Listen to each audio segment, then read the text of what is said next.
Whoa, buddy. Put that thing back in its holster. We haven't gone anywhere. I don't understand. Check out the MichaelDukesShow.com for information on how to get access to the podcast. Welcome to the party, pal.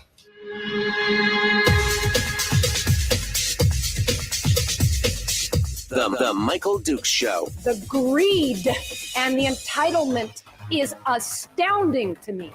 What more could you want from a low-budget radio program? This is a dumpster fire.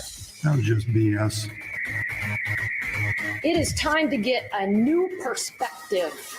We know just what you need, and we've got just the cure. Open wide and prepare for a steaming hot cup of freedom. I just don't fathom it.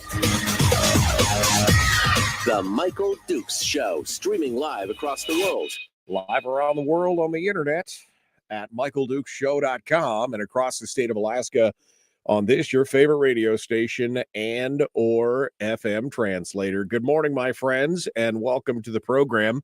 It is the Wednesday. I know it said Tuesday at the very beginning there. Not for you folks on the radio, but for the folks on the internet, because I mashed the wrong button and didn't hit refresh from yesterday. But today is Wednesday. Don't panic. I think some people were like, "Oh my God, it's Tuesday. What do I do? What do I do?" It's Wednesday. Come on, don't trust me. Don't trust anyone. Are you kidding me? Welcome back to the program, and thanks for coming in for your Hump Day headlines and discussion and talks and more. Hello, my friends. How are you? It's beautiful. I mean, there's not a cloud in the sky here down on top of the world in beautiful Homer, Alaska. Again, that looking out over the valley and seeing that big, beautiful orb up in the sky. Oh, man, it just reminds you of why you live here, right? Just absolutely beautiful. It's gorgeous. And we're ready to go. We're ready to go on this beautiful Wednesday. There is a lot of stuff that has happened over the last couple of days behind the scenes, and we are getting ready to go through it with you. Today's discussion, in part, especially in hour 2, is going to revolve around this you remember that Department of Division of Elections report that Mike Shower was fighting so hard to get a hold of over the last couple of years. Remember this is the Tshibaka report that was put together under the OMB director, and she was, we had heard things, we knew what was going on. We knew there was definitely some problems inside the DOE, but every time somebody tried to get a copy of the report, it was like 95% redacted. Do we remember that?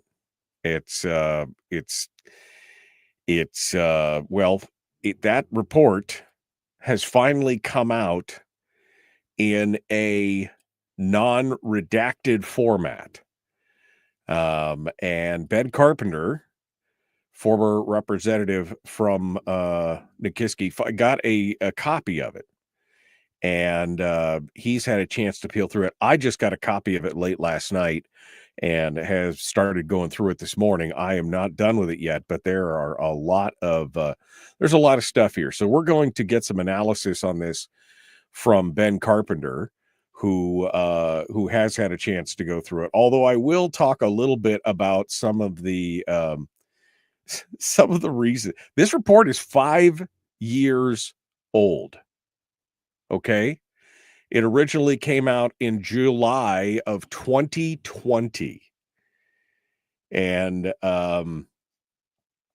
so we're going to go through some of this here this morning, along with some other headlines, and we'll do our thing here. We'll be talking about it, but we will definitely be discussing this in hour 2 with Ben Carpenter, who's had some time to analyze it and definitely has some thoughts on this. He was in the legislature fighting for this trying to get this information and working on it here over the last couple of years for sure. And so today's show ought to be interesting. Let's just put it that way. Ought to be an interesting show today. And I hope you're tuning in for the whole thing with us this morning as we go over this report and all that it entails.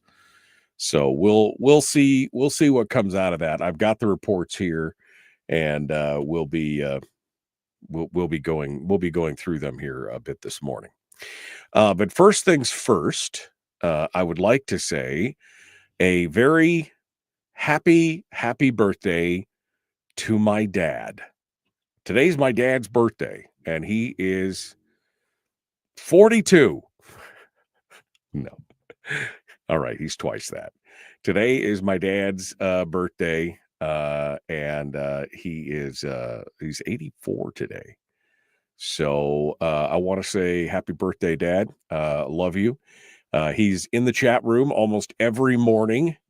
As they go through, and he's one of the big stalwarts for me here on the program.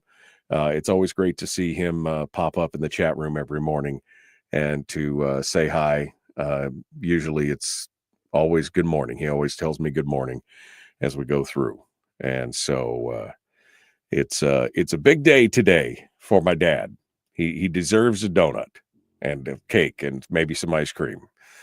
But anyway, happy birthday, Dad. Wanted to just say I wish you a good one here this morning on this beautiful day, this beautiful summer day, and we are ready to go. All right, and I guess he also shares a birthday with Cindy's daughter, 17th birthday today for Emma. So happy birthday to Emma as well.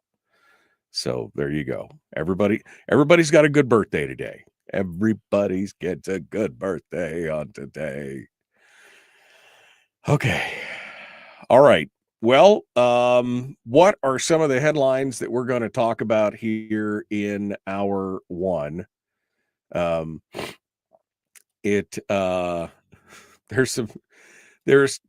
are some interesting stories going around here. And, the thing is the tone of a lot of these, the tone of a lot of these articles. I've noticed a theme here on a lot of these pieces. And what I'm really noticing, and again, if you've listened to the program, I'm not always the biggest fan of the national politics and all the stuff that's going on. Some of the stuff that the president has done, I've questioned in the past and everything else, but it's quite interesting to see the differences between the coverage of some of the actions of, say, President Biden versus the actions of President Trump. And the whole tone of pretty much everything that we're covering here, everything that's being covered in the newspapers. When it was President Biden, it was neutral to supportive. And yet anything that happens with the president now, with President Trump, it is always suspicious to a negative twist on it. And if the news media wants to, and again, I'm not a rabid supporter of the president. I think he makes plenty of mistakes and will continue to make plenty of mistakes. And I will continue to be critical of some of the things whenever we do talk about some national stuff, or if there's something that impacts Alaska, I'll be talking about those things. Or, for example, gun rights. If there's something that the president does that, that I believe tramples that, I will be talking about it. But the overall tone of the coverage of the president's policies as it's seen in the newspapers. I mean, if the newspapers want to do any critical self-analysis, if they want to do any kind of soul searching as to, why are we struggling? Why are we having a hard time? Why do the people not trust us anymore? Why do all these things go on? They need to look no further than their actual coverage of events. And I'm not asking them to be hype, rah, rah. I'm just asking for them to be balanced. I'm just asking for them to maybe do a little a little bit of telling both sides of the story. And that's not just some of the little local, although there's a great example of this in the local paper here over the weekend. There was an article that was printed in the Peninsula Clarion that was actually from the Homer News, talking about the rally that took place on D-Day. And the rally was a gathering down here at one of the parks in Homer that was to fight fascism, right? This is which of course is the new kind of phrase or battle cry for many on the left against some of the policies that the president has enacted, that somehow it's all fascism. And in this article written by Chloe Plesnick with the Homer News, who I've met, very nice lady, but she quotes somebody in the article talking about some quotes that President Trump supposedly made during his visit to the Marne American Cemetery in France back in 2018. And these are quotes that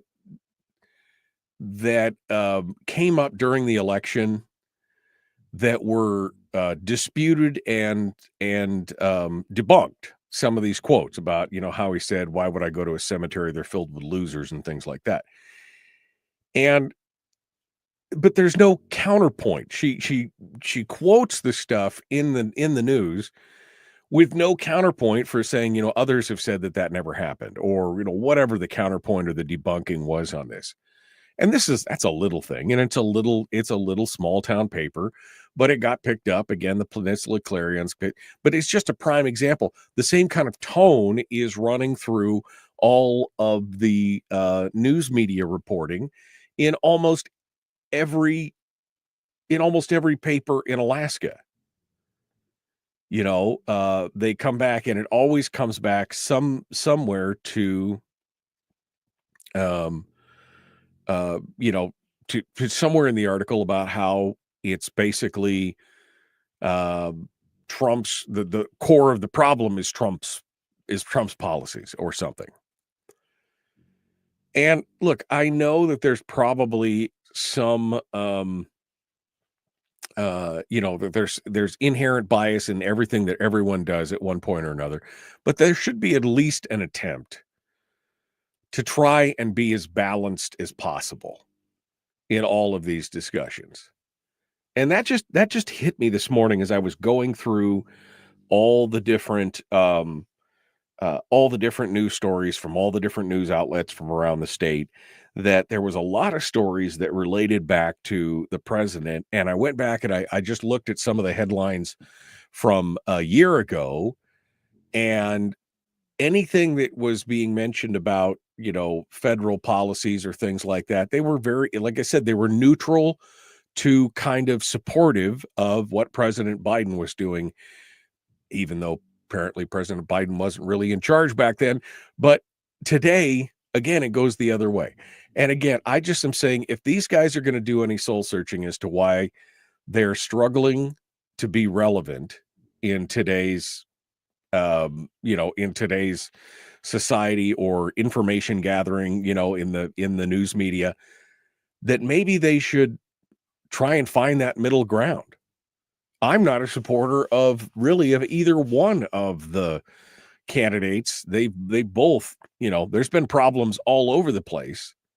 I'm not a blind follower of anybody, but when every time you turn around, it's there's, it's critical of one and supportive of the other. It just kind of shows where you're coming from. And I think that's, I think that's a problem. Let me just say, I think that's a problem, to put it mildly. So anyway, I'm going to start off with that this morning. Well, that and my happy birthday wishes to my dad, and then we'll proceed ahead. All right, it's time to take a break, and when we come back, we'll continue this discussion. Representative Ben Carpenter is going to be joining us in hour 2 to go over this DOE report, which I've not finished going over this morning, and we'll get back to it. All right, back with more right after this.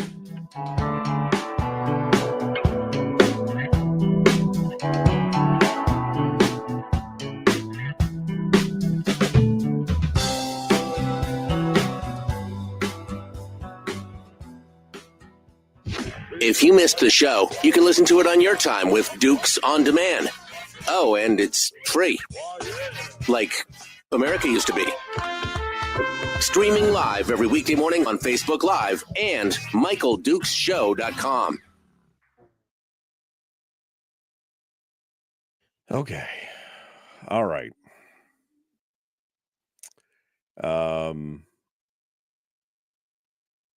Fascism is the new hot button buzzword. Yeah, it is.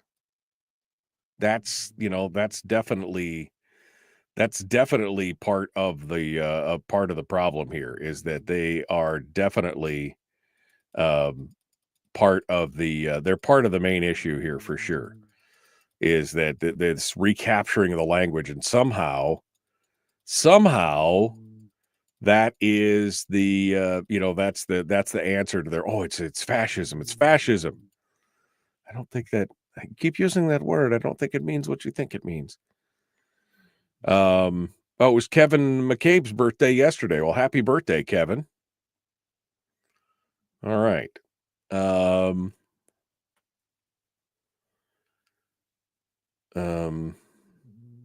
China and USA made a deal on the tariffs. Dow is at 42,000. S&P on a run. Well, we'll see. We'll see what happens. Chris says, I do not like Trump, but TDS is a real thing. The only thing to do is disregard. I guess we call it out and then we go about our day, right? I mean, that's pretty much the only thing you can do. And suddenly everyone is an expert. Fascism is the new buzzword if you paid zero attention to the left for decades. Well, I mean, it's one that's entered their lexicon, their public lexicon, a lot more in the last few days. You have to admit that, Fat Ray. I've heard that more in the last month than I've heard it in the past 5 years. That suddenly they're all out there fighting fascism. Yeah. They have no valid argument on 98% of the issues at hand, so they count on triggering an emotional response to attempt to leverage their position, says Richie. And that's a pretty deep analysis of what's going on. It's pretty rock solid. That they can't get a handle on the issues specifically, and so they start to use triggering things like they start triggering things. Using triggering phrases like fascism, and all of a sudden everybody's on the defensive. And yeah, I remember they called W Hitler. It's been going on for a long time, but this is the whole new fascism brigade thing is the whole deal. So, it's an interesting thing. Barbara said there's an ordinance this Thursday in the Fairbanks North Star Borough to change the due date on absentee ballots to the day of the election in local elections, which I would think that makes sense to me. Have the witness signature printed as well. I could use some emails to support it. Well, Barbara, give us an email for folks who want to give us an email that people can send support emails to, if you'd like. All right. And Bill finally made it. Bill finally made it. Jeez, Bill. Just, you're late, man. Not that I'm keeping track or anything. Not that I'm keeping track, but you're late. All right. So some of the other stories, I want to get into this. I want to get into this cover letter on the Department of or the Division of Elections report. But there are some other stories that I want to cover as well, and I think the one that really triggered me on this whole thing was this story about tourism, and it's interesting. We'll get into this here in a second. I'm actually 30 seconds ahead. My timer wasn't set right this morning, so I'm actually 30 seconds ahead of where I need to be. So we've got about 15 seconds here to burn up before we jump back into it. So I will implore you. Yeah, sorry, Dad. Do I have to be an adult today? Yes, Bill. You have to be an adult today. If my dad can show up here on his birthday, then you can show up on time. That's all I'm saying.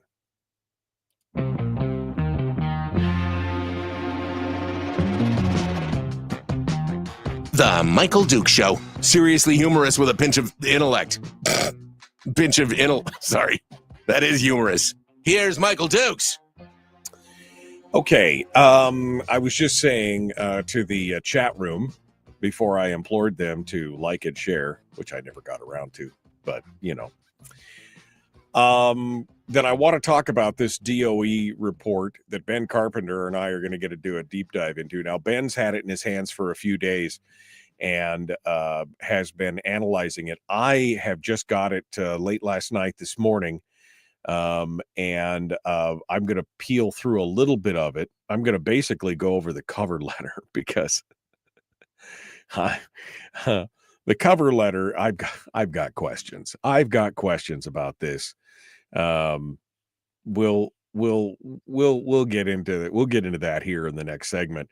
But before we get to that, there were a couple stories that I wanted to get to. And then I think the one that really triggered me into my last little monologue here a few minutes ago about the balance that I'd like to see inside the news media. The story that really got me was a story that, while relevant, was not necessarily high on the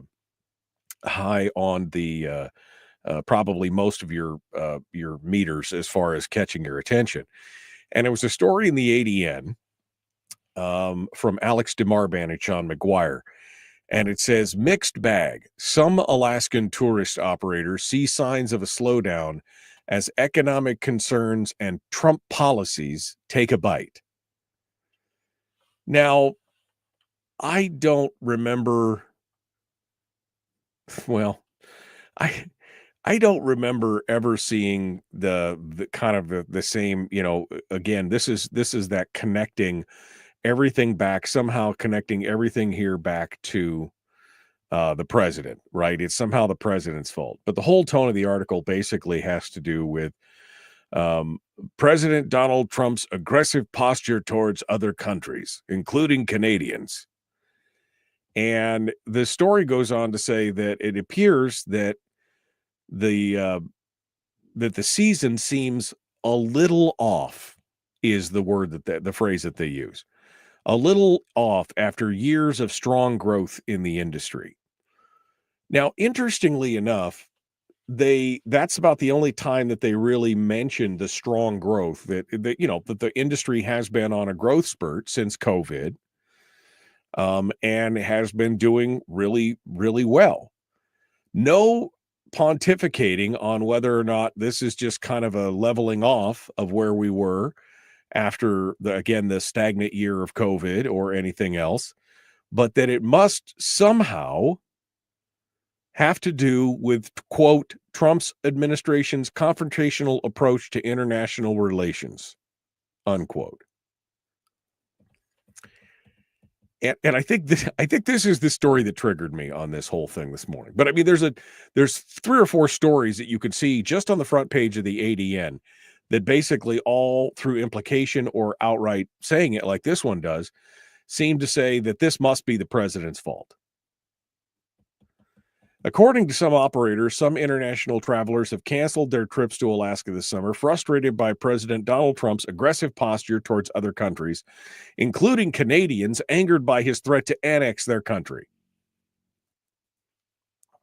Did you really? Were you really taking that seriously? I mean, I'm asking for a friend. Now, interestingly, as the story goes on, they can't find a real, it's like they're looking for the smoking gun, that somehow this is the president's fault and they want to lay. And again, I feel like I'm being defensive of Trump, where I don't necessarily agree with some of the stuff that he's been doing, and I don't necessarily like it. I definitely don't like his attitude about it. I know a lot of you are huge fans and supporters. I did vote for the guy because my other option was Kamala Harris, and that was not agreeable to me in the slightest. But I was like, this guy is, he not my favorite person, right? Which is fine. That's how it works. He's done some good things. He's done some not so good things. But the fact that they're intentionally in this article continually trying to point it back somehow to the president's behavior. And what really kills me about this is that the whole story, the whole article from top to bottom is kind of a mixed bag. They say Anchorage hotels are down about 5% in May, but Anchorage operators are cautiously optimistic because they see signs of a strong season by summer's end. So it's off 5% now, but they're seeing, potential bookings in the future are moving forward. You said, some of these things are looking good. They quote a owner of an Alaska expeditions company saying that he has had some canceled trips, but at the same time, the company has more trips to lead this year than they did last year. So they've seen some. So again, it's like this mixed bag of, oh, it's really bad, isn't it? Well, maybe. I mean, that's what it comes back to. There are fewer Canadians in the Southeast, they said. They were down 20% at the craft beer festival in Haines. And the bike race from Yukon to Haines saw a similar drop in that it was 20% fewer ticket sales than usual.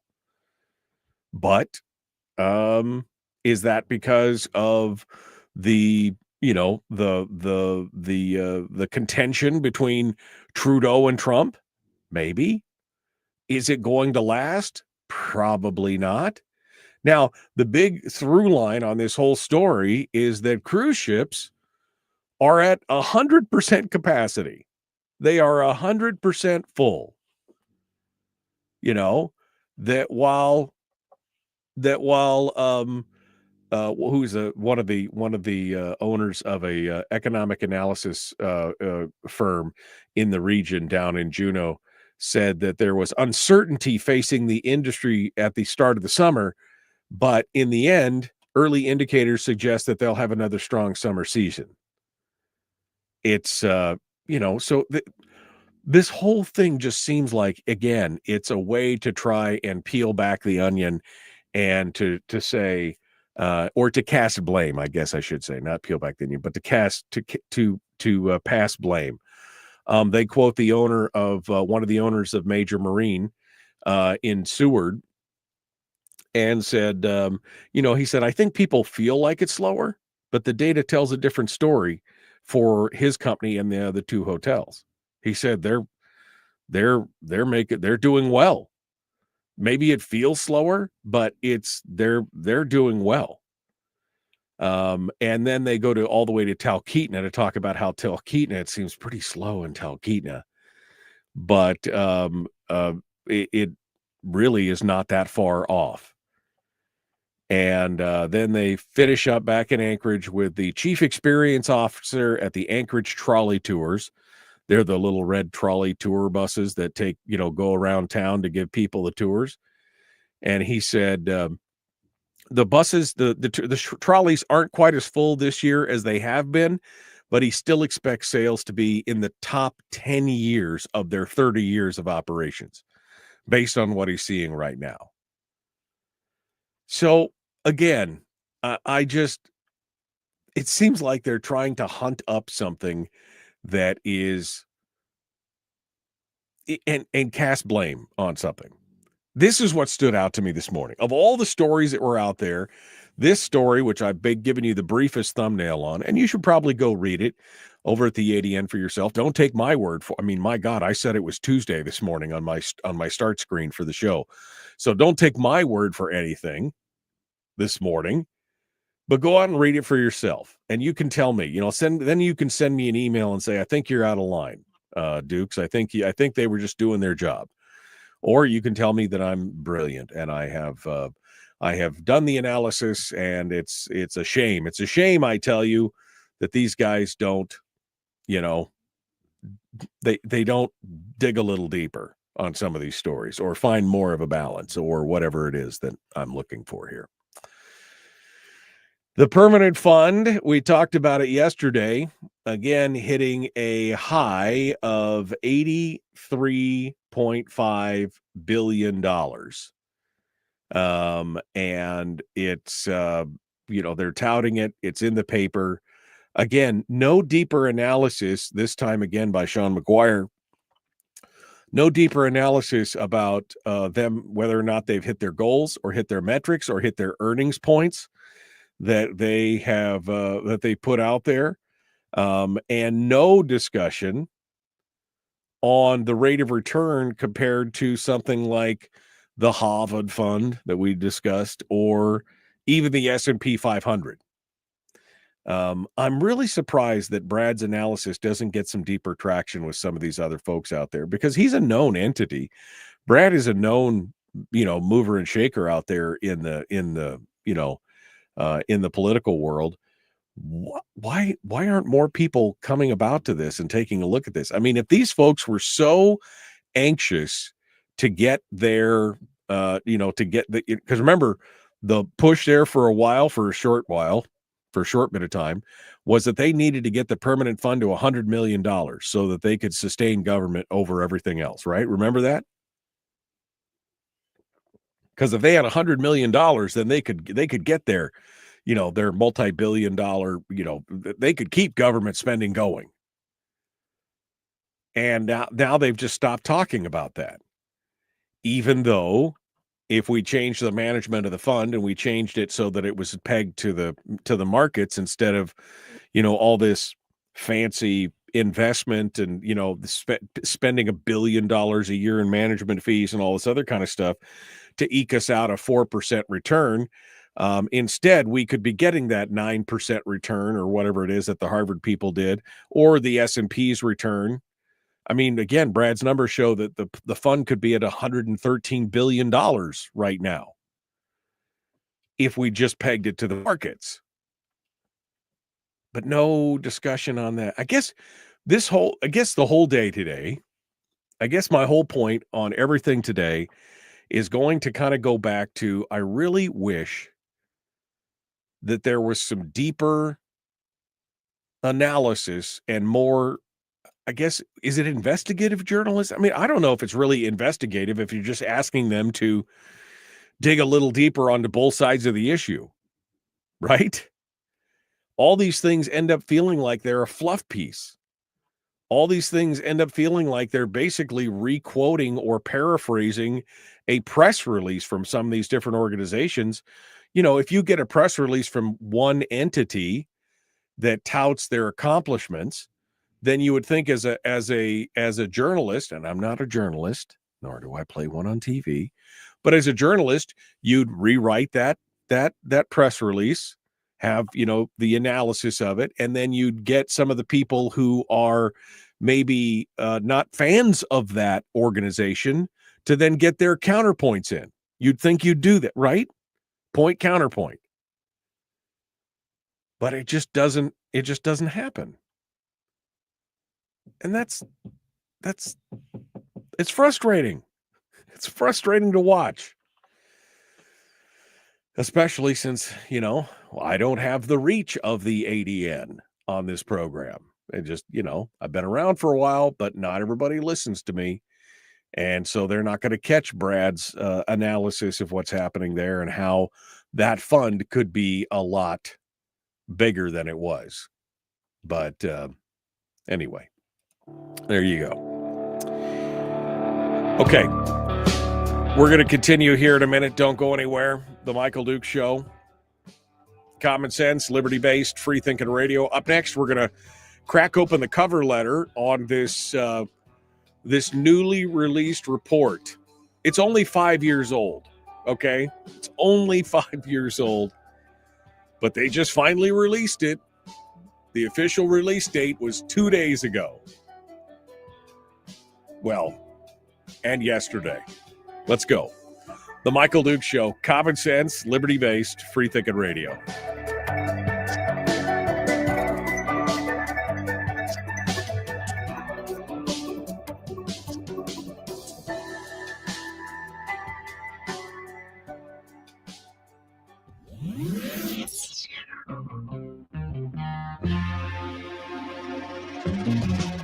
Running on 100% pure beard power. Oh, also some coffee.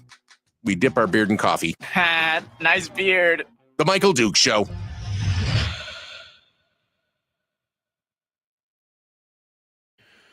Okay. Uh-oh. Doom and gloom is in the room. Doom and gloom is in the room. Everything's bad. We're all going to die. The shelves will be empty. The economy's crashing. Anchorage needs to look in the mirror. This is Audrey. Audrey says, Anchorage needs to look in the mirror. They used to be one of our favorite places to go and stay, but with all their homeless problems and liberal politics, we've decided we'll avoid Anchorage as much as possible. She said, same for Seattle. Nice place, not a nice place to visit anymore. Yeah, I mean, I've noticed. My wife and I actually went to. We did a Pacific Coast Highway for our honeymoon back in the day. We went to Seattle and then we did a Pacific Coast tour as part of our honeymoon. And we loved Seattle. But boy, every time I get back to Seattle now, it's like, ooh, this place is sketchy, right? It's sketchy.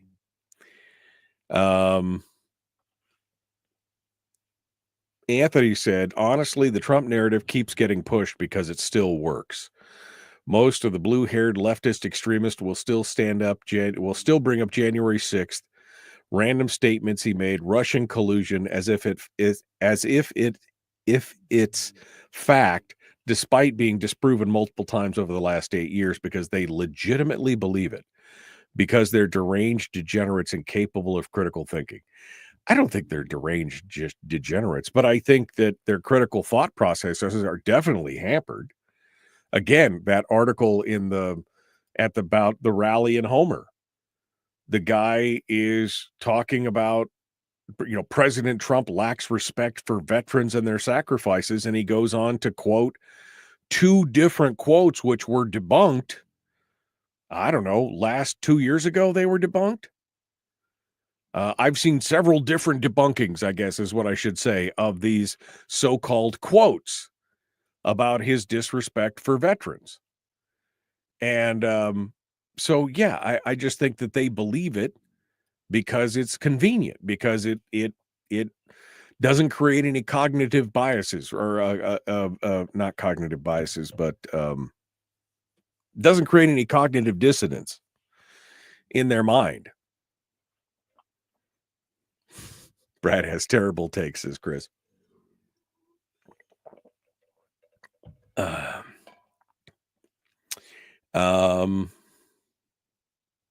Let's go up here. Please support. Okay. With no police in Soldovia, our traffic is bad, says Chris. Really? Is it bad? I just know the shop is slower than normal. Let's see. Yeah, we brought scissors. Military celebrating Trump's birthday on Saturday. Deranged degenerates. Kim's like, I love that. I love it, Anthony. Chris says the permanent fund has real estate investments as well as equity investments. It can't be fairly compared to the S&P 500. I understand that. But what we're saying was Brad's comparative was say, look, if they had pegged it to the S&P 500, here's where they'd be. And he goes through it year by year if they did this. And we'd be well ahead of even with some of the more volatile rises and falls, we'd be $30 billion ahead right now. Almost $40 billion ahead.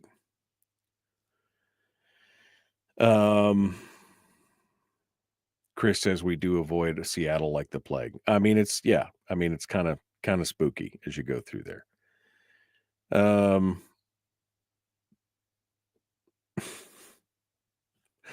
Okay, Anthony he's kind of pulling me towards the degenerate train of thought. I don't think it's all of them, but he basically makes a valid argument here when he says any ideology that promotes dudes tucking up with duct tape and destroying women in sports and calls you a bigot if you refuse to date a trans person because you're straight is fundamentally degenerate. Full stop. I see your point.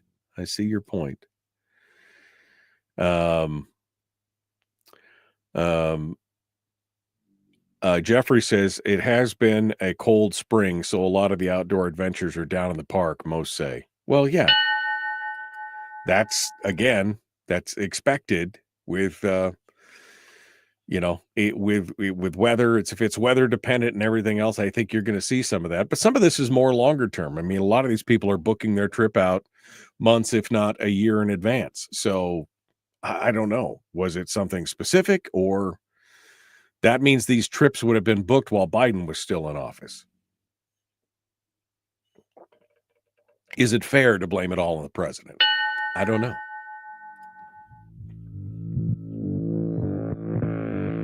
Public enema number one. Oh, wait, sorry. Public enemy number one, which makes more sense. On the other hand, he's a little bit of a pain in the Michael Duke show. Okay.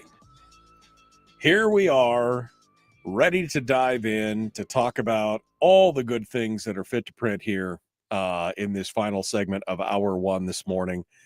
People are a little bit riled up in the chat room this morning. A little bit riled up. It's really going to be good. But I think that there are definitely some things here. Anthony makes a point. He says the Trump narrative keeps getting pushed because it still works. Most of the extremists, the leftists, will still bring up January 6th, random statements he made, Russian collusion, etc., as if they're a fact, instead of being disproven multiple times over the last 8 years, because they legitimately believed it. And that's what I'm seeing. Stuff that's been invalidated or disproved.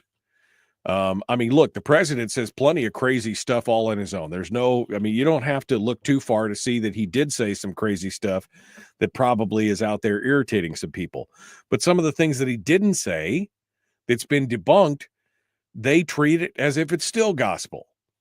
So, yeah, it's a problem.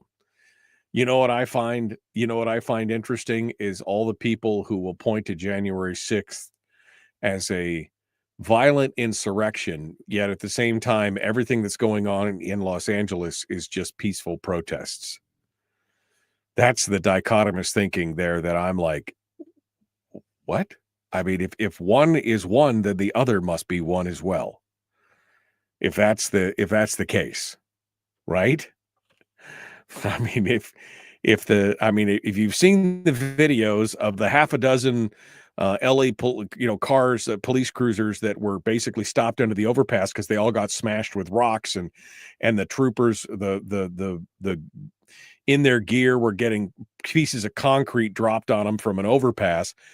If that is the same, anyway, we'll just come back to it. Mostly peaceful, yes. The mostly peaceful Maxine Waters says, well, they weren't attacking people, so everything's okay. Nothing to see here. Destruction of property is still a crime, but nothing to see here. Move along.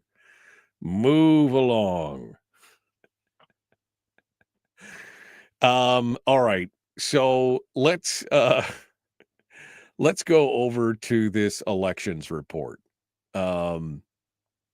This report, for those of you who are just joining us, this is the Division of Elections report that was we've been talking about on this program for 5 years now, right?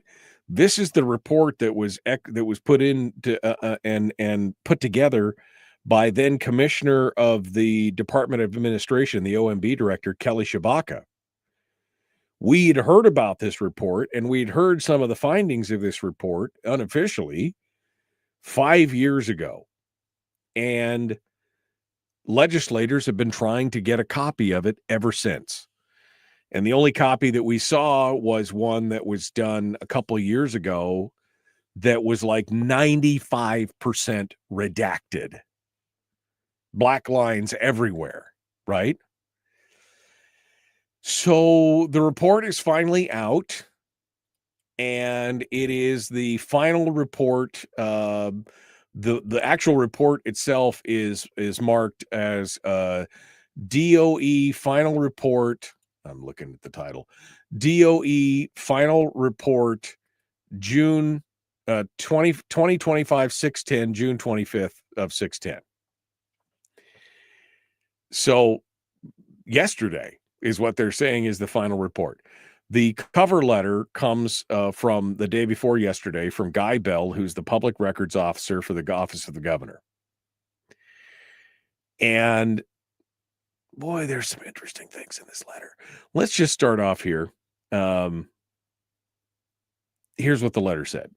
In July 13th, 2020, the report titled Review of the Effectiveness and Security of the Divisions of Elections in Administering Alaska's Elections was executed by then Commissioner of the Alaska Department of Administration, Kelly Tshibaka. The report's purpose was to review Alaska's election systems and provide recommendations on how to strengthen the integrity of our elections.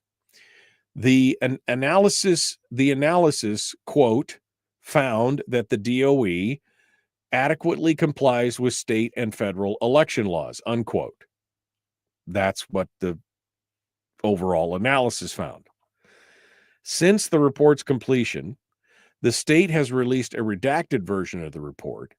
The redactions protected the security of state election systems and privileged internal insights, interpretations, analyses, opinions, and recommendations.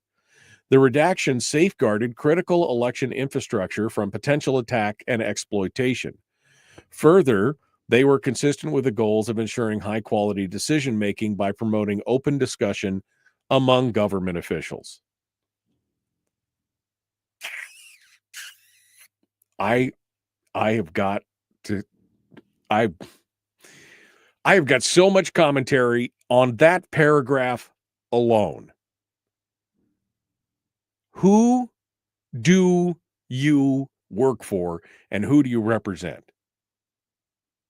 They want to promote open discussion amongst government officials, but God forbid that the public should be involved in any of this stuff. The redactions safeguarded critical election infrastructure from potential attack.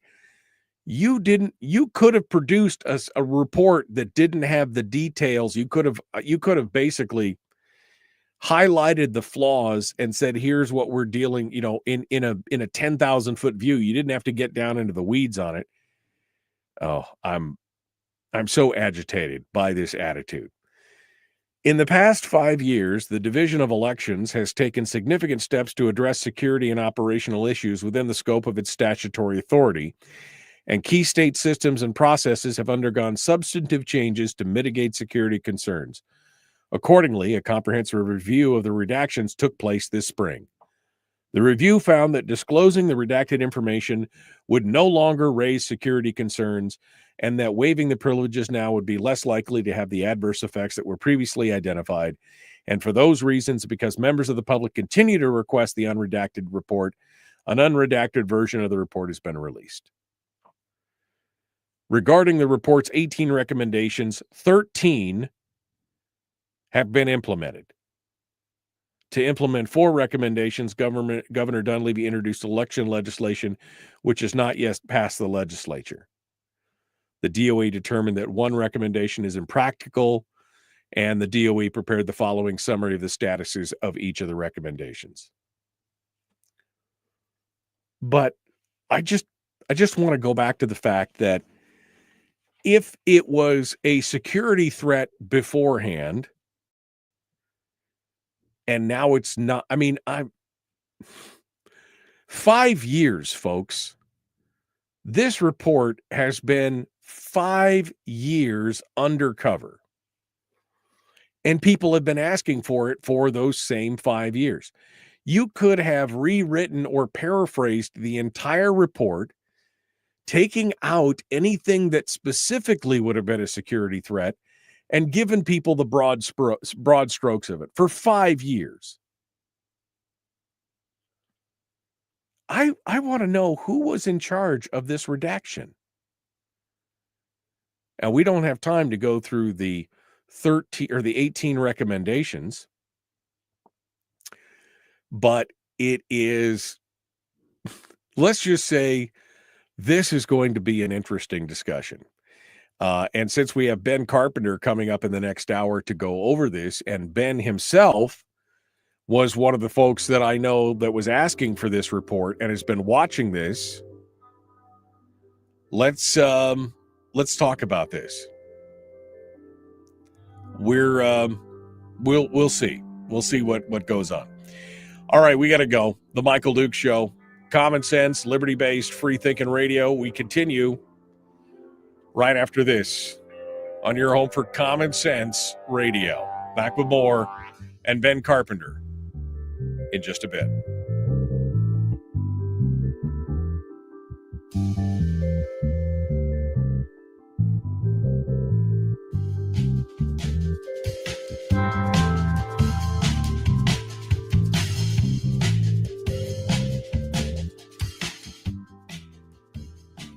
Okay.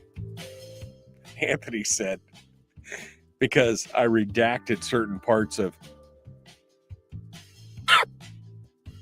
Speaking of redaction, I redacted certain parts of Anthony's comment that I read on the air, and he goes, I wouldn't have read the rest of my statement live on air and unedited either. I don't have to deal with the consequences. I just didn't, I just didn't want... Sometimes I paraphrase the things that people are saying because they're still a valid point, but I wouldn't have put it quite the way that some of the listeners have put it, right? Peaceful protest.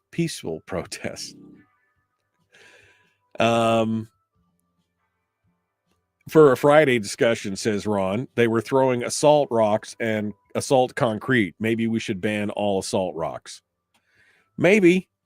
Yeah,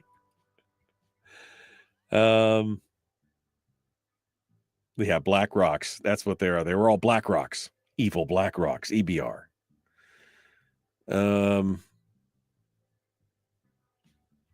to throw half frozen what?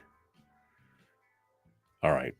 How accurate is the release report? How much of it was rewritten, says Terry. I don't know.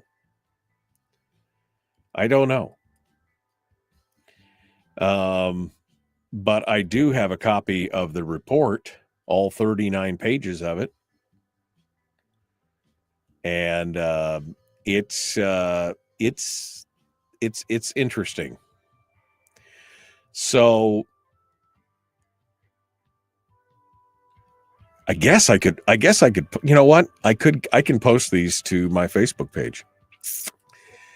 I could post these to my Facebook page. And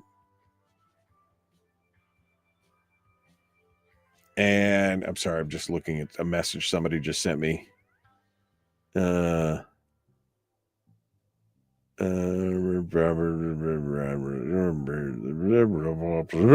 Yes, we should.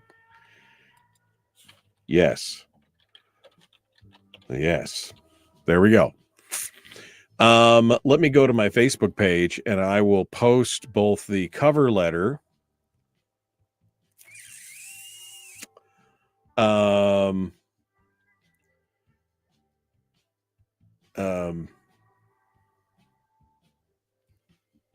me see. I'm sorry, I got 13 things going on here in my brain. Let me go over here and drop these. I will drop both of these articles into. I have to switch. Yes, I will switch. And I will I want to switch. Come on. There we go. Okay, now I can post it. I will now put it in here. Here is the DOE report we've been waiting 5 years for, plus the cover letter explaining why we had to wait. All right, I'm going to put both of these, into this post. Can I put them both in? Well, I'm definitely going to put the one in. Let's see. We'll start off with the report itself. Here's the report itself. Drop the doc. Okay. I did. Do I have to paste it? Oh. Do they not allow? Let me see. I don't use Facebook very much outside of the show itself. No. I guess I'm going to have to upload them as a file. I guess I'm going to have to upload them as a Google Docs file or as a download to Google from a Google Drive folder, because I can't. You used to be able to post PDFs into Facebook, but you can't. Copy. No, it doesn't like it. All right. Well, that means that I'm going to have to create a Google Docs file, a folder. No, you know what I mean. Sort by name.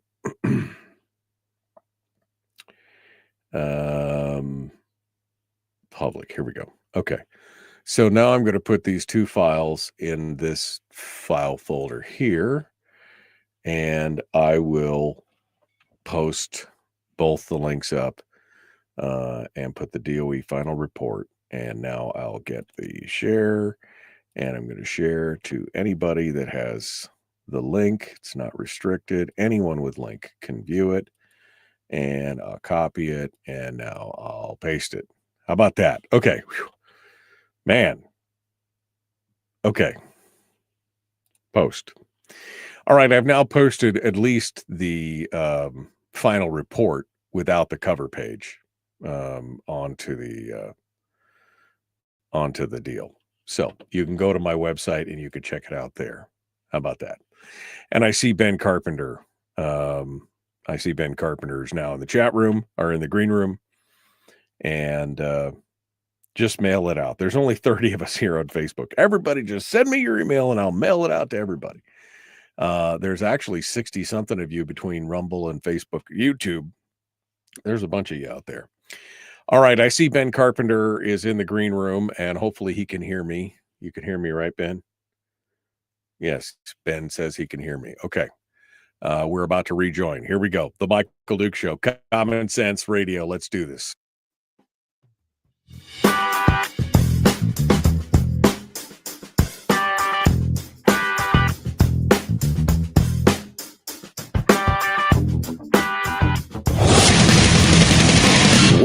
Buddy, put that thing back in its holster. We haven't gone anywhere. I don't understand. Check out the MichaelDukesShow.com for information on how to get access to the podcast. Welcome to the party, pal.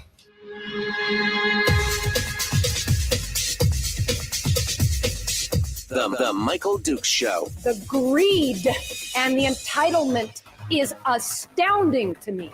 What more could you want from a low-budget radio program? This is a dumpster fire. Sounds just BS. It is time to get a new perspective.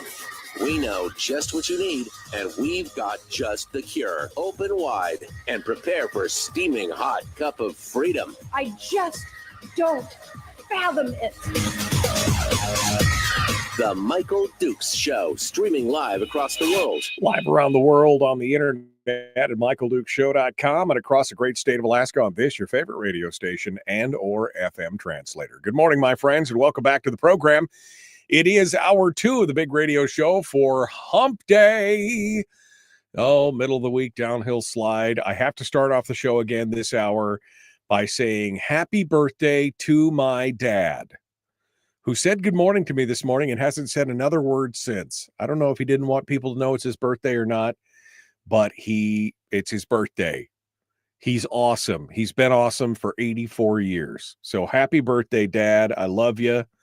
And I appreciate you. And I just wanted you to know that. And I wanted the world to know that that's how I felt. So there you go. So I don't know if he didn't want everybody to know or not, but happy birthday, Dad. It's another trip around the sun. You did it.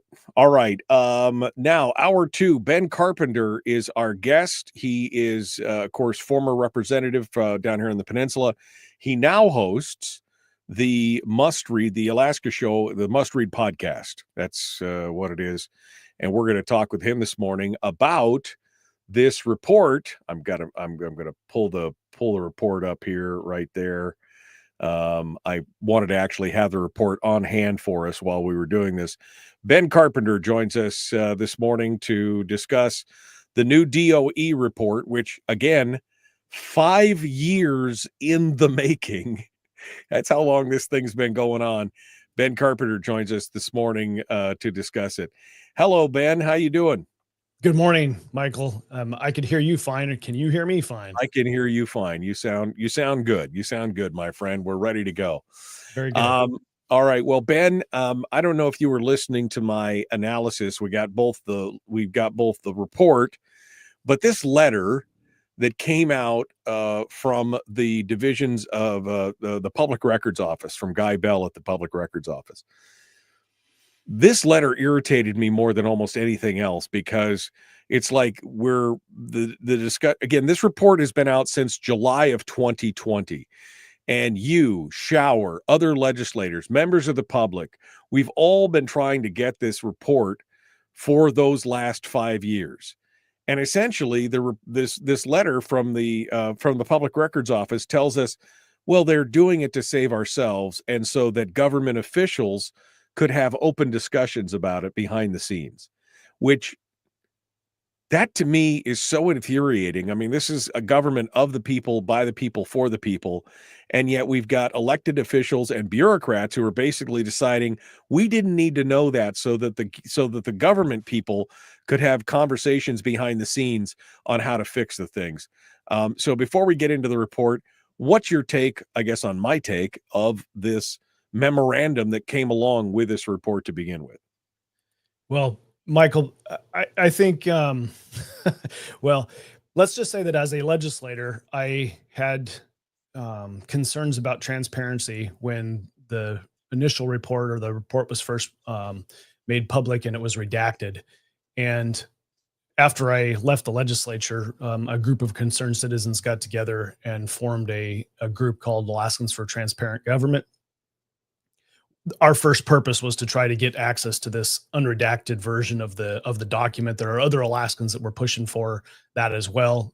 Super concerned about whether our government is actually taking action on its own analysis and recommendations for improving elections, and we just had no way of knowing because the internal working documents were redacted. couldn't read it. So Right. now that I've had a chance to read it, and honestly, I've only had it for maybe 48 hours now. So all of the 30 pages or so has not been fully internalized. I haven't been able to say, here's my takeaway from the entire document, but just from a very high level looking at it, I share your concerns. The cover letter that came with it, the thing that I keyed in on was the concept of why. Like, it has to be redacted because we think that redacting it is going to give us high quality decision making. Right. Right.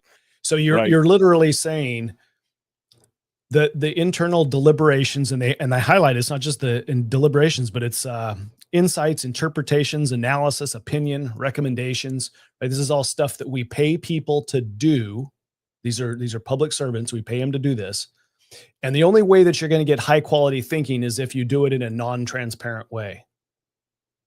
That to me, speaks volumes about a bureaucracy and a culture without public input, right? Without public input. Yes. And I can understand public input comes, there's varying opinions across the board coming from the public, right? But as a legislator, right? I was a legislator while this report was redacted. And as I'm reading the report and I'm reading the recommendations, it's helping me to understand where I might want to go with regard to statute changes or legislation. It's helping me to understand what questions I should be asking within the legislature. As a member of the public, I'm looking at it in the same light. What should I be lobbying for? What should I be asking my legislator and or my governor, the chief executive, where we stand with security and elections? I read through it and I say, man, DHS, and this is the feds, right? Department of Homeland Security at the federal level had identified that they can help with assistance on security issues. And it appears that our Division of Elections, years ago, declined a certain level of help from the federal agency that would be able to help us improve our security, or at least identify weaknesses for our security in the elections. The document that came with the report identifies that they are now conducting, I'll make sure I get it right here, but it says we are conducting, I'm sorry, I'm trying to find it quickly here. I should have had it queued up, but with regard to the DHS, Department of Homeland Security, Cybersecurity and Infrastructure Agency regularly conducts security risk and vulnerability testing for DOE. I don't know whether that is a comprehensive thing, and it just makes me want to ask more questions to dig into it, because what we learned in the report was we said no to some sort of investigation or assistance from DHS, and now we're saying we are doing it. So I don't know whether that means that's a bureaucratic way of saying, well, we're doing one thing that they could do, but we're not going to do 10 things that they could help us with. I don't know if that's what that means, because there's a lot of bureaucratic speak here. So anyway, I think that the report also, just from my general, it's a fair report. Like I see that there are things that were redacted that actually shed positive light on the Division of Elections. And I'm not exactly sure why you would want to redact that 5 years ago. It doesn't make sense. My question to you as a legislator is, would seeing this report 5 years ago, or even 4 years ago, would this have changed and informed and influenced the way that you and other legislators had tackled some of these election issues, these Division of Election issues? Absolutely. And I'll tell you why, Michael. Many times when we sit down in a policy conversation on the record in a committee, the depth of questioning, or the level of the question, the quality of the question is subject to our understanding as legislators or as Alaskans of the process that's going on behind the scenes within government, right? It's a very large government, a lot of employees, a lot of processes, and I've never worked for the state government. I've never worked in the Division of Elections. So whatever they do on a day-to-day basis and how they do what they do is not real clear to me, right? I have never worked there. I've never walked a mile in their shoes, so to speak. So the quality of my questions gets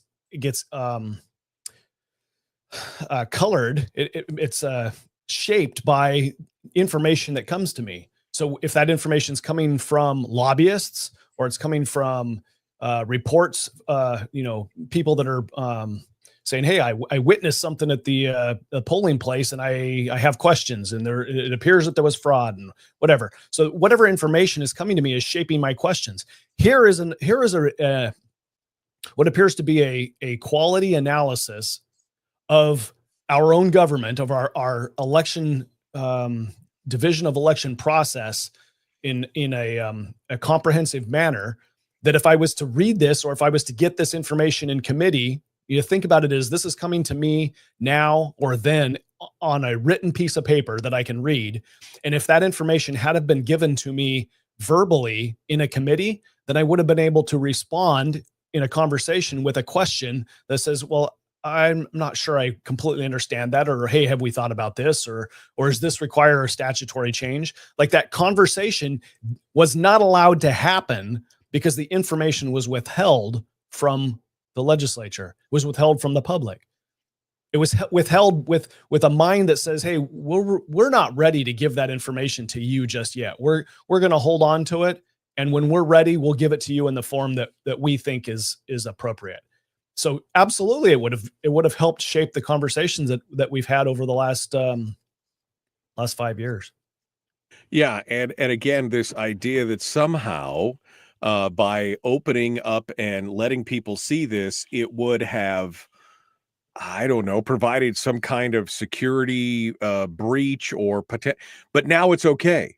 Now it's okay. Now we can show it to you unredacted, which again shows me that this information that they hid was not necessarily critical. They could have created a report where they redacted the very specific things that could have created a security penalty while still giving us an overview of what was wrong with that segment, right?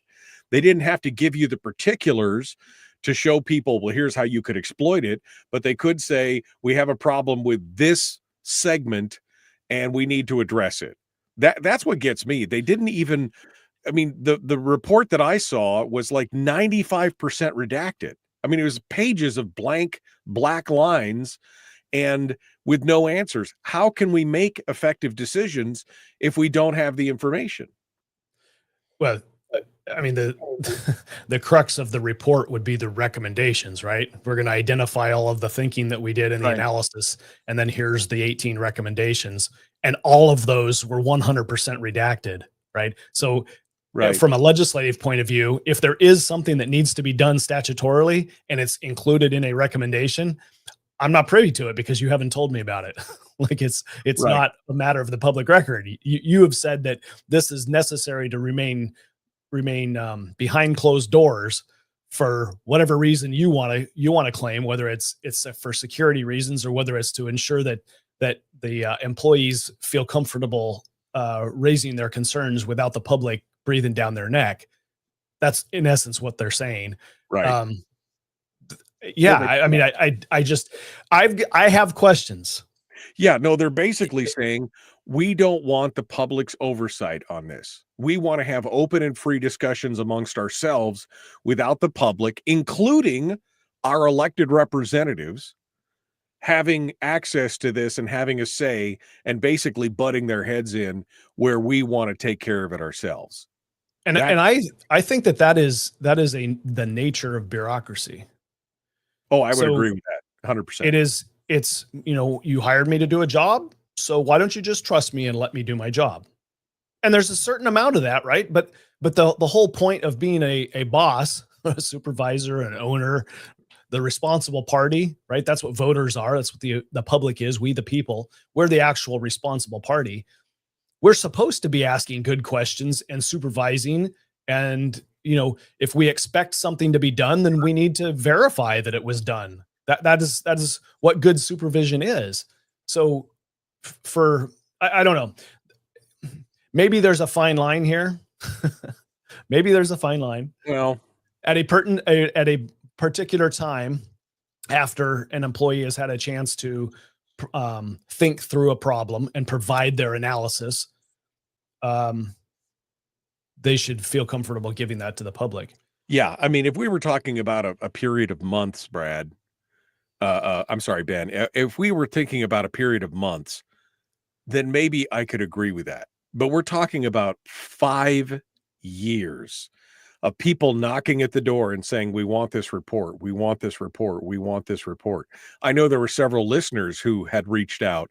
I had reached out. You, other members of the legislature that had reached out to try and get this report. And we were all basically stonewalled on this. And again, now to find out it was because they wanted to have, quote, let me put this back up on stage here so that folks can see it, quote, the redaction safeguarded critical election infrastructure from potential attack and exploitation. Further, they were consistent with the goals of ensuring high-quality decision-making by promoting open discussions among government officials. As an elected official, I mean, it's right there in the title, government official, elected official, you would think that they would want to include, especially legislators who were working on election reform or electoral problems or electoral reform. One minute. Go ahead. Clearly, government officials in this sense is the bureaucracy. It's the executive branch. It's not government officials in the legislative branch, because that right. We were not part of that. Our open discussion, an open discussion between the two branches, was not something that was sought equally, right? That is, we were prevented from having that open discussion. And this was not even this intent was not even was not even telegraphed to the legislators themselves. They were not told, well, we want to hold it back so that we can have open discussion amongst ourselves. That's not what they were told. Well, let's be very clear. The whole report itself was not released like we had to request that it get released. It wasn't something that was made available to the legislature or to the public because the administration, the Division of Elections said, hey, this is something that we probably ought to release. It came to our awareness that the report existed, and we had to request it. And eventually a document that was heavily redacted came to us. So it wasn't the inter-branch communication was not the goal of the report, of releasing the report. Ben Carpenter is our guest. We're going to continue with him here in just a moment. Don't go anywhere. The Michael Duke Show continues. We're talking about the DOE report from the Office of OMB that's 5 years old now. I'm wondering how relevant some of this stuff is even today. We continue this in just a moment. The Michael Duke Show, common sense, liberty-based, free thinking radio.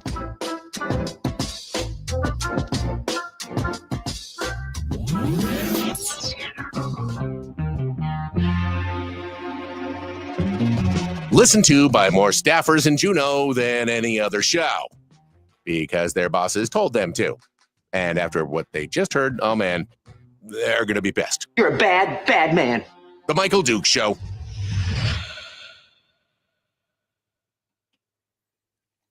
Okay, Ben Carpenter is our guest. We are in the break. I got this report late last night and started going through it. I read a little bit. I read the cover letter last night, and then I started going through the report. And as Ben just said, I mean, it's 39 pages, almost 40 pages of information. And I have not gotten all the way through it. But even just going over the cover letter and looking at the recommendations that they made, I definitely have got I've definitely got some questions about why more of these things weren't. I guess I'm just looking for how would this have created some kind of security threat, Ben? That was the question that I kept asking myself as I read through the recommendations and what they have implemented and what they have not implemented. What exactly would have created a security threat that prevented them from sharing this information with us sooner? Yeah, that's a great question, Michael. It's not clear to me just reading it. Reading the unredacted portions, and I went through and I highlighted everything from the original redacted version in the new unredacted version, just so makes it easy to see what was covered up before. Right. It isn't clear to me, and this is where it's not maybe a premature conversation I'm having here, because I haven't internalized, I haven't made sense of the fact that I can now see things, and what does it mean? What are the implications? Right. There may be no implications because they've changed their policies, or new technology, or something has happened, and the recommendations were fulfilled, and now it's not an issue anymore, right? I don't know that. This is what I would hope the legislature would take up, this unredacted version next year, and the recommendation, the letter that shows, hey, we've implemented these recommendations, and kind of just do a quick walkthrough and ask questions that come to mind with regard to what was unredacted. Well, I'd like, we're going to come back to this. We're going to not have just one show on this. So, take your time this morning going through it. I basically this morning just want to hit the highlights of what stands out to you. And I think you're right. I couldn't find my unredacted. I have a redacted version of this report somewhere, and I couldn't find it this morning, because I was going to do what you did. Basically, I was going to highlight every piece that was redacted in the parcel, and then so I could look to see what did they hide, and why did, in light now that we know what it says, did that make sense? And this again, here's my hot take. And again, not fully informed yet, haven't read the entire report. I want to put that caveat out there. But my hot take on this was that this is bureaucracy, this is a bureaucratic power struggle. They wanted to keep things hidden so that they could fix the things that they wanted to fix without outside interference. That's my hot take on it from the very beginning. Do you think that holds up with your deeper understanding of what we're looking at? I think that is probably at least part of the intention here to redact things, or the driving force, the motivating force. I'm looking at a sentence here that says, we found that the DOE responded. This is on page 8. The DOE responded appropriately by isolating the potential fraudulent ballots and monitoring for any additional fraudulent ballots. That sentence was redacted. I don't understand why you would redact that. We found the DOE responded appropriately by isolating the potential fraudulent ballots and monitoring for any additional fraudulent ballots. What would be the sense of redacting a statement that appears to show that the DOE did what they were supposed to do? Right. Yeah. I don't know why. Why would they do that? That makes no sense whatsoever. You would be touting the fact that you caught something that was wrong and you fixed it. Why would you hide that? Yeah. So it begs the question, what is it that caused that particular thing to be redacted? Like, is there, from an internal perspective, if I was looking at this from an internal perspective, would I be like, hey, we really don't want to have any questions about this? Yeah. Well, I don't know. All right. So we're going to start off here, and I guess we could start off. I'll let you drive the bus here as to where we go here for this. But I want to we could treat this as the 10,000 foot view, Ben. Here we go. The Michael Duke Show. Not your daddy. Wait, sorry. Not your daddy? Ooh, not your daddy's talk radio. Huh. Whew. I was scared for a second. Thought we were going down. Here's Michael Dukes and the show.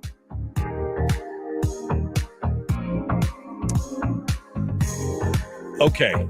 Welcome back to the program, The Michael Duke Show, Common Sense Radio. Ben Carpenter is our guest.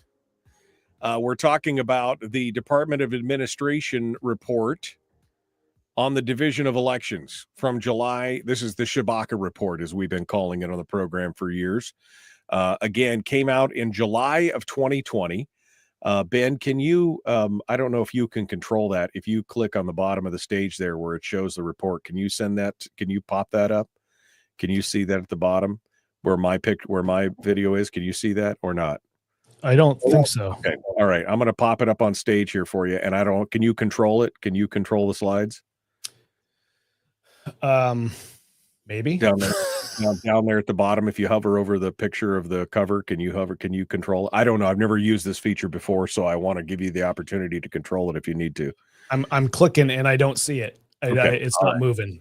All right. It does look like there's a present button here. If I click that, slides and PDFs, my computer. Yep, you can upload it. I'll remove mine. I mean, we're making sausage here, aren't we? Yeah. This is the beauty of radio behind the scenes. Feel free to present this, to upload that and present it, and then you can control it and show people what you want to highlight here this morning. If you want, I loaded it, but feel free to load it on your end so that you can look at it and tell people and drive the bus on that. I wanted to give Ben the opportunity to kind of give us a 10,000 foot view. As he said, he doesn't have, he hasn't internalized everything yet. And I want to give him the opportunity to give us that 10,000 foot view, and then we'll invite him back on the program. After he's had a chance to fully analyze this, because he's only had it for less than a couple days, and we'll have some deeper insight into it as well. Did you get it to work there, Ben? So something is uploading right now. A document is uploading that I think is the document the unredacted version.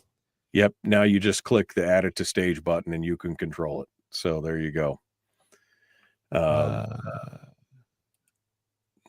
don't see the add to stage button. I've got a previous and next slide, but I don't have an add to stage. Okay, I'll add it to the stage. There you go. There you now go. Now you can control it. There you go. So it does not have the highlights that are on my it doesn't have my version.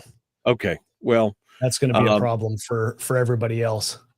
All right. Well, we can come back to that, but at least people can see it. I've posted this to my Facebook page. If folks want to follow along at home or take notes as to what page we're talking about, et cetera, you can go back and look at it yourself. But Ben, just give us if you want to, just give us the highlights here, and we'll next time we'll make sure that we can show them the highlighted version and everything else. Well, I guess what I would just say is that I have questions. There are, if you take the unredacted report along with the memorandum that came with it, that lists how the administration implemented some of the recommendations or the majority of the recommendations, then you've got a tool to help look at the original report. Some of what's in the original report that said, hey, this is a problem, may have been fixed with the implementation of recommendations. And from a prior legislative perspective, I would then ask the question, hey, can you give me more details about this? And I would have that conversation in my office, or we'd have, if we needed to, we'd have that conversation on the record and during a committee hearing, especially if the recommendation is saying, hey, we implemented this, but then we would have a request for a statutory change. Well, the legislature is the one that's going to have to do that inside a bill. The recommendations that were implemented, that document lists the bills that the governor's office has submitted to the legislature for consideration. And so there's obviously an intent here to fix some of the problems identified in the report through legislation. We just didn't have the report help us understand why that's necessary. Like, just here's the bill. We passed this bill because we say it's necessary. Yeah, you didn't have why? Yeah, you don't have the information. How can you make how can you make the decisions when you don't have the information that's there and viable? Yes, that's one of the things that I would say is that as the public is reading through this, don't just read through the unredacted version, and because the text says something that you perceive as negative or as something that needs to be fixed, that it hasn't already been fixed, because that is the case. I mean, it's been 5 years. The Division of Elections has hopefully acted upon this, and that's what that letter communicates, is that they have, at least in some respects, acted upon it. So you got to take that letter, I don't know if it's a starting point, but it's meant to be read with the unredacted version of the document. Okay, so tell us where you'd like to start. Just again, kind of at the 10,000-foot view, and I can give us a bigger version of this, whatever you want to do here. You just tell us where you want to start, and we'll pull it up on the screen here. Yeah, well, and I'm attempting as I'm talking and clicking at the same time to open a saved version that's highlighted, and we might be able to jump to that. But I'm looking on page 8. And I'm looking at this just from a training perspective, which seems to be both maybe a money requirement. If you're going to have to do additional training, there's usually money associated with having to do that, and just identifying how you're going to go about the training. But on page 8, it identifies lack of says DOE lacks voter fraud training policies or training, and then there's listed a number of things that the report identifies of subjects that would be of value. Yeah. So impersonation of fraud at the polls, false registration, duplicate voting. So basically what the report is saying, if I understand correctly here, is that these are things that we think would benefit training topics that would benefit Division of Elections and maybe poll workers. I don't know, just off of the reading that I've done of both the unredacted version here and the letter that came with it, I don't know if that's been addressed through policy, whether there's now a plan in place to train on these issues. So that's a question in my mind that I need to have answered. I hope that the legislators are listening, and next session we get to dive into this and ask the questions. I mean, the public could ask the question of Division of Elections or of the governor's office, because they released the report. Can we please have a better understanding of what is going to be trained? If the report said ballot petition fraud is something that we should be training on, are you training on that? And if you're not, and it's a money issue, well, then now we need to have a conversation and lobby our legislature to appropriate the appropriate money to conduct the training, for example, would be one way to address it. I thought it was interesting that this point where DOE lacks voter fraud policies or training, point number 3 on page 8, it says the DOE does not have written policies or procedure on voter fraud. The director explained that she relies on her employees' instincts in finding cases of fraud. And I'm thinking, well, wait, this is, you have no written policies or procedures on how to identify, suss it out, or fix it. That's a real problem. If you don't have any procedures in place, that's a real problem. Right. And this is a really good example of how you take the unredacted version and you take the cover letter. So recommendation number 4 on the cover letter that came with it says, develop policies, procedures, and training for voter fraud prevention and response. The Division of Elections, or at least this report, says implemented.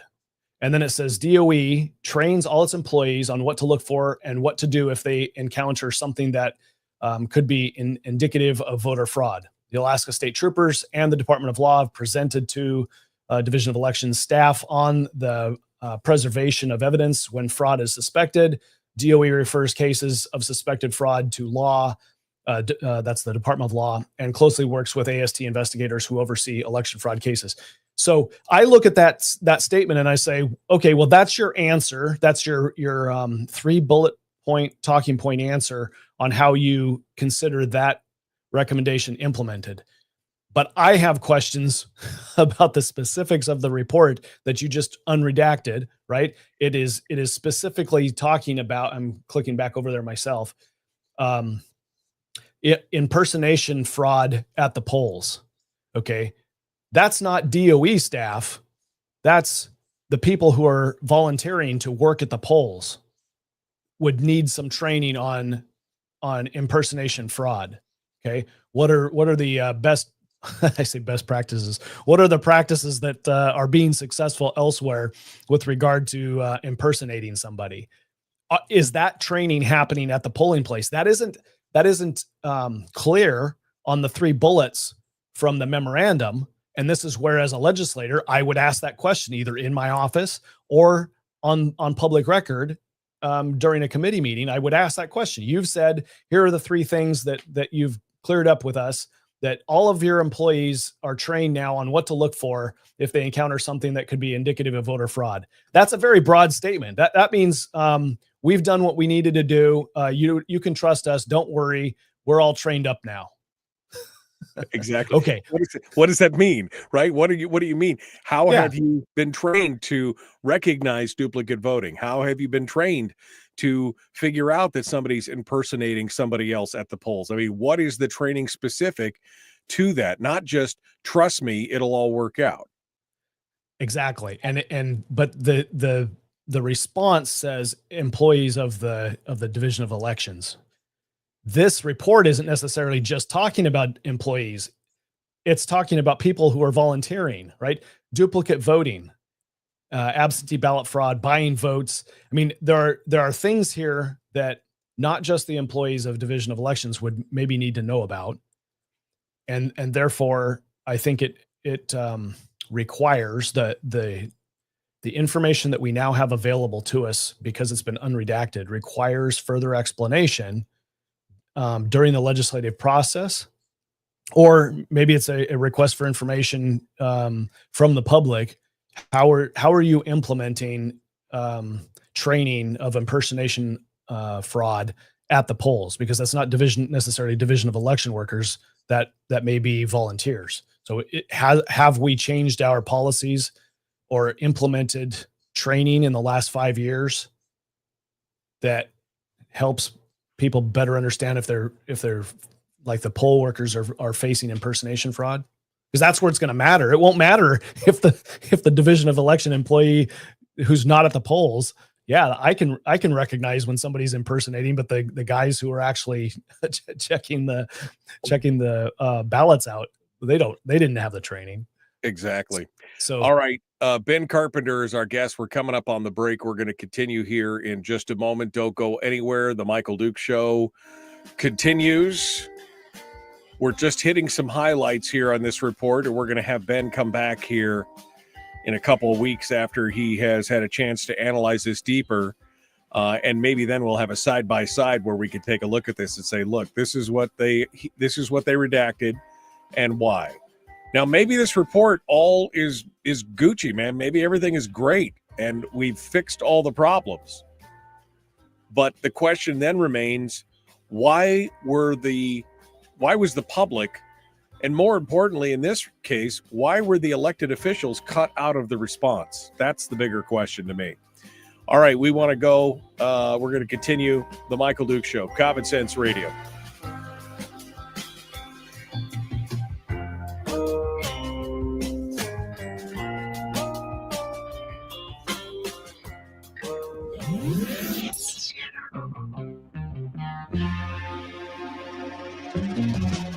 Running on 100% pure beard power. Oh, also some coffee. We dip our beard in coffee. Ha, nice beard. The Michael Duke Show. Okay, Ben Carpenter is our guest. hey, Michael. Yeah, go ahead. I'm sorry. So if you pull up the new document I just uploaded, it appears that the highlights have come through this time. I see it. You grab the right one this time. We'll pull that right there. Okay. So that so what's highlighted in this document is what was redacted previously. Okay. And so now you read through it, and it's very, now you can read through it and it's very clear what is new information to us, right? Yep. Okay, good. So all right, that's going to be helpful. Okay. So now you can look through this. Okay. So we'll give you the full control here. You can change that around as you go through there. But yeah, I think that going back to page 8 where you were talking about, what they're changing there. Somebody said, I think it was Charlie that just said, I think they're talking about poll workers. Charlie said, I think they're talking about poll workers. I'm not sure. And I'm not sure based on what they're saying here in this, on page 8, that they, that they're now, or on the final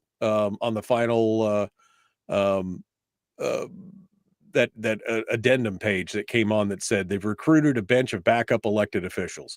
They've implemented that. DOE is continuously working to recruit and retain election workers. State employees were strategically staged. And then it goes on to talk about how, that the DOE trains all its employees in what to look for if they encounter something that could be fraud. State troopers have presented the DOE staff on a preservation of evidence when fraud is suspected. Well, this is great, but like you said, a lot of this, it's election workers, it's volunteers who are in there doing it. It's not election officials at each polling location. It's not people who actually work for the Division of Elections. Yeah, I assume that there's probably a DOE employee of some sort that's received training that is at each polling place, but I don't know that's the case in every situation that there's a polling place open. I know that in rural Alaska, sometimes they're just looking for one person that's going to open the doors and allow the polling place to be open, and anybody can go do it for them. Like, I don't think they're the ones that receive this training. It doesn't sound like it is possible. It's clear to me that there are more questions that are needing to be answered. Okay. I don't have enough information with the addition of the unredacted versions and this document that I feel like I'm comfortable with the answers that have been given. Right. I look at that one statement, and I hate, diving too much into this without having somebody else that can speak, for the administration. But when a bureaucracy, when a department says, our department trains all its employees on what to look for and what to do if they encounter something that could be indicative of voter fraud, that's a very bland general statement, and it is meant to impart concern about an issue. We recognize the problem, and we're going to pacify you by saying we've got it taken care of. We do everything that's necessary to address this problem. You can trust us. That's what that statement says. It doesn't address specifics that are now available to us in the report. And if we started asking questions about the specifics, would we find that in all cases, the Division of Elections has done what is necessary? So if I go to a part of the report that says impersonation fraud is something that was identified as something that needs more training, and the people who are actually handing out the ballots don't have that training, then I would come back to a single statement and say, well, you train all your employees, but the employees aren't necessarily the most important part of the process, voting process, to know when somebody's going to be impersonating. Like the guy at the booth, or the gal at the booth that's handing out the ballot, they're the ones that need to know. But you didn't say that you trained them. You just are looking at your employees. Right. So what does that actually mean? Right. Well, and like you said, when you look at and I'll pop up here again, where's my deal here? When you look at what I'm saying here, and you look at their response, and it says DOE trains all its employees on what to look for or what to do if they encounter something. And then the troopers, and then the DOE refers those cases to again, there's no discussion here about election workers, like their training. Okay, it's great that you trained your employees, but they're not the front line. They're not the people in the trenches in that regard. And I think that's the deeper problem for sure. Yeah, I agree. All right. We're about to rejoin here. We're 15 seconds out. Ben Carpenter is our guest. The Michael Duke Show. Please like and share, like and follow, subscribe, ring the bell, get, let's get going on. Here we go. Common sense, liberty-based, free thinking radio. Let's do this. Here we go.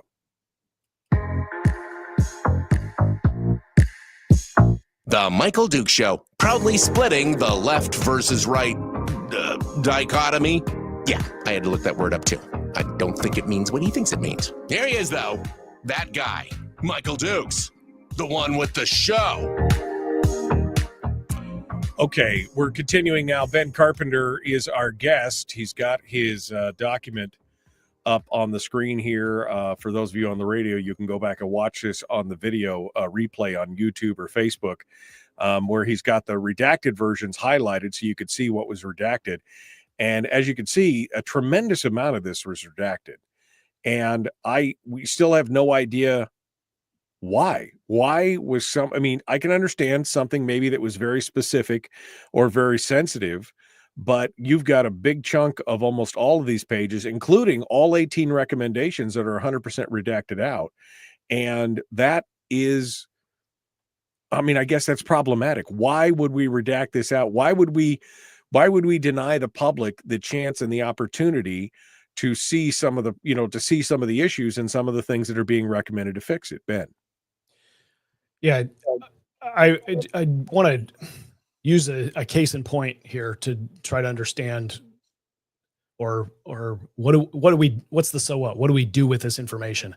And I'm on page 10, and the document is talking about challenges in administering elections in rural areas during the 2018 election, and the comments here are talking about an overwhelming number of reported mechanical problems with touchscreen voting machines, TSX machines.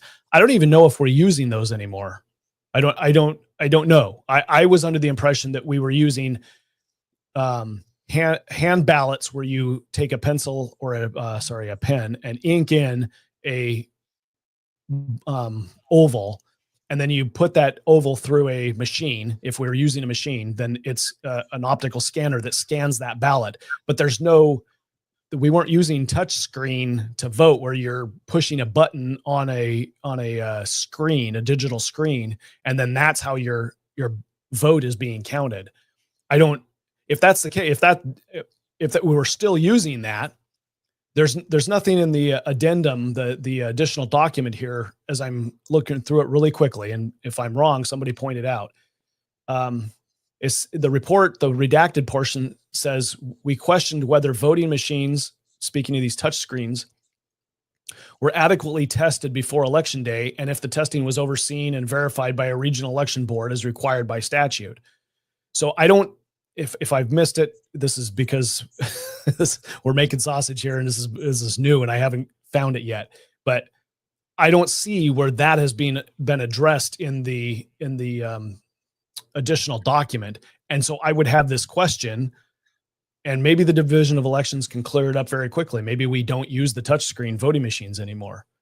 But if we do, then now I have a question about whether the processes are following the statute in regard to adequate testing. That's something that I think is worth following up on as an example.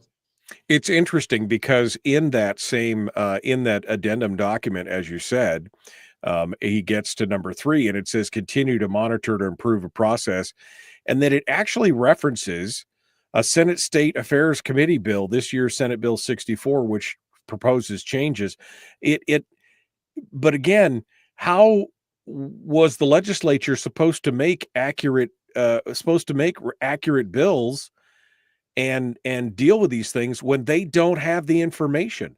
In fact, it talks about in this letter, it said that Governor Dunleavy implemented or introduced 4 recommendations that were introduced through election legislation, but none of it has been passed by the legislature because none of it was backed up by this report that said we needed to do it.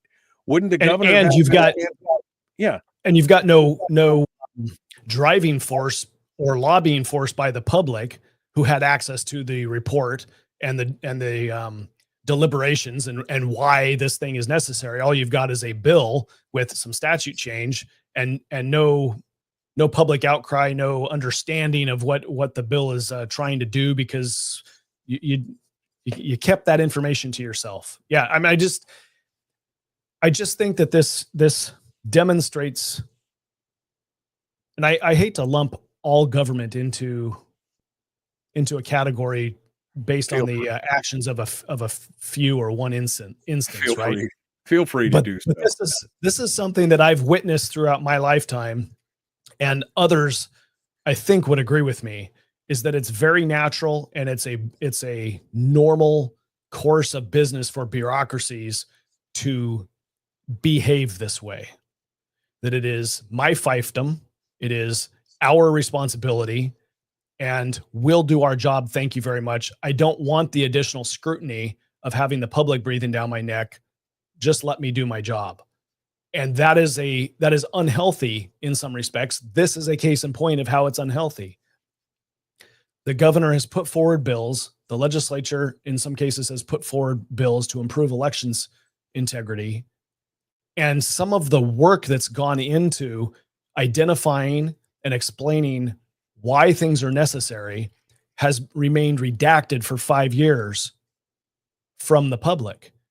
Some of this might have been communicated during a public hearing in the legislature, but we wouldn't know it because they weren't referencing the report. It's redacted. Why would they reference it? So I just, to me, it demonstrates a kind of the curtain being pulled back on a larger problem, which Right. is the culture of our government is less concerned about transparency and being comfortable with my job being open and visible to the general public. Right. And it's more important for us to control our image and only present the information to the public that I'm either statutorily required to present to them or I'm ready to present to them in the best possible light. Right. And that is not helpful for voters. Yeah. Well, again, going back to that first the addendum piece that we started off with, and that's what caught me was, again, we are redacting things essentially to be able to promote discussion amongst ourselves, not about you, but about amongst ourselves. And that, I think, is the deeper problem here. All right, Ben Carpenter, 90 seconds. This was the kind of the overview. Give me your final thoughts here. Well, this is why the individuals that got together and formed this Alaskans for Transparent Government 501c3 organization to be able to address things collectively. And if you're interested, get in touch with me. We could always use help and greater numbers in dealing with issues. And I think this was the first thing that our organization dealt with, and we successfully got this back. And I say it's not just our organization. There were others that were pushing this issue as well. But I think it demonstrates that you got to get organized. You got to get organized. You got to get focused, and you got to know what you want. Sometimes just bitching about it on Facebook, or most of the time, that's not going to do any good. But you know what? That doesn't accomplish anything. I don't know what that means. When you submit a letter through an attorney, which costs money, and says, hey, you know what, we're going to take this to the courts to force this issue, or Ben try Carpenter, to force our this guest, issue. Michael Duke Show. Sorry, Ben, I was up against the break there. Go ahead and finish. When you take this when you do this and force the issue, go ahead and finish. Yeah. You gave a former legislator the mic, and he didn't know when to shut up. Yeah, 90 seconds is hard. That's okay. I tell Mike Shower 90 seconds, and 7.5 minutes later, I know exactly what you're calling it. But yeah. No, give again. So wrap up here. I mean, we're off the radio here. It's just you, me, and 60 of our closest friends on the internet. So I agree. I mean, this is what happens. Government does not like to be scrutinized as a whole, as a beast, as a conglomerate, right? The bureaucracy doesn't like to have that scrutiny because we're experts, and that's why you hired us, and this is what we should be doing, yada yada yada. But this is why they need to be scrutinized. Reasons like this. I mean, when you look at the redacted version of you go back to the recommendations, where going back to right there, when you go back to the results in brief and you look at that, why was most of this redacted out? I mean, why was, there doesn't appear to be any reason why this would be redacted for security reasons, right? It doesn't appear to be any real reason. So, okay, now you've got the floor. I'll for however long you want to give us your final thoughts on this. I know that as soon as I say a statement like this, that this is indicative of all bureaucracy, then you're going to have people come out of the woodwork and say, oh, that's incorrect. We got lots of good employees, and they all have the best interests of the public at heart, and blah, blah, blah, blah. I get it. All right. I've worked in the Department of Defense. I've worked in state government here as a legislator. I've dealt with government entities where you're trying to get information from them, and you feel like, I think you just told me what I want to be told, and that's it. Like, I feel like there's more to the story, but I don't know the right questions to ask, right? So the public has got to understand that this is nature. It is a natural byproduct of bureaucratic inertia, of bureaucratic culture. And that if you're going to elect people, you need to elect people that recognize this and don't accept this response. Like this DOE trains all its employees on what to look for and what to do if they encounter something that could be indicative of voter fraud. If you send somebody to the legislature who looks at that and says, oh, well, that seems pretty straightforward and transparent, I guess there's, really nothing else to really talk about because they are saying they do it. All right. That's a BS answer. Right. That's an answer that doesn't get you, it doesn't really answer anything. Oops, we lost Ben, it looks like. Am I back? You're back. Yeah, you froze for a second. That's a BS answer. I mean, right, it doesn't really answer anything. That's a bureaucratic non-answer. That's right. So if you're asking people who should be governor next, and you're asking people who are going to go to your legislature, figure out whether they can stand up to a non-answer like this, if they can determine what a non-answer is, and have the intestinal fortitude to ask questions that make sense and that dive into that, because that doesn't happen all the time. Exactly. Anyway. Exactly. Well, I'm looking forward, Ben. We should pre-plan another show after you've had a chance to kind of compare side by side, like you said, internalize this, get a real grip on it, and figure out exactly what's being said and what was withheld and why. And then you can give us some deeper analysis, and we can start at the beginning there. You got 30 seconds for a teaser. Oh yeah, absolutely. Go ahead. So take the same thinking and the same non-answer and apply it to what we know about the grand jury issue. We have a grand jury of 12 members that delivered a report that was meant to go to the public, delivered it to the court system. And because one of those 12 grand jurors disappeared and didn't come back, that report sits in limbo in the court's hands, and they are refusing to release it to the public because of that 12th member never came back, and they didn't have a full grand jury, right? That's a bureaucratic non-answer. Okay. I have learned that the courts know exactly who that person is and where they are and under what circumstances that they left. And nobody within the government has forced that individual to come back and join the process that they started in, as they're required to do, so that report can be released to the public. It is no different than releasing a report. Well, maybe a little bit different because we don't have any redacted version, but it's no different than the bureaucracy taking a report like this, redacting the vast majority of it and saying, here you go. And then coming back later, 5 years later, when it is maybe irrelevant, and saying, okay, here, we'll unredact it for you. Right. So how do we get that report from a grand jury? Because that may be a bigger issue than this Division of Elections report. Right. No, I mean, and that's, I see where you're going with this, and I like your style. I like what you're thinking here. I'd like to see this go forward. All right. Well, let's consider this a couple weeks from now, Ben. We'll go back over this again. I would like to dive into the grand jury issue. I know that that's something that you were working on, and it's near and dear to your heart. And it kind of got sidetracked. It's kind of got pushed off into the weeds. And I think that is a crucial, since the grand jury is the only thing that we really have as citizens to hold the government accountable. That's an even deeper issue, and I think that has deeper ramifications for the state and for us as citizens as well. So you get this kind of behavior because you don't have a grand jury with teeth looking at issues of the government. Yeah, absolutely. All right. Well, Ben, thank you so much for coming on board. We love having you on, and we look forward to doing it here in the future. Give us a tease for your next must read show. What are you working on now?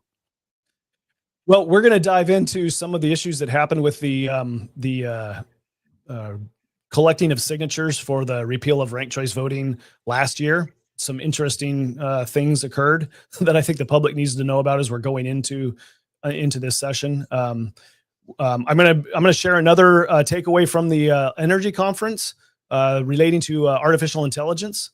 That's going to be an interesting. If you didn't catch the full show or the full presentation at the conference, it's kind of visionary, and it's where we're headed, I think, and where many think we're headed with regard to artificial intelligence driving demand for energy. Right. No, that's going to be a huge driver, and we look forward to hearing more about that as well. When's your next must-read show come out, and where we could find it wherever we find podcasts, I'm assuming? It comes out when I decide to publish it. Okay. All right, good. Well, get with the program, Ben. That's what I'm saying, right? And it can be found anywhere. It's the must-read show. If you want the video portion of it, you go to YouTube, and if you want the audio portion of it, you go to any of your podcast sites, Spotify, Apple, any of those that you normally go to find any of the other podcasts.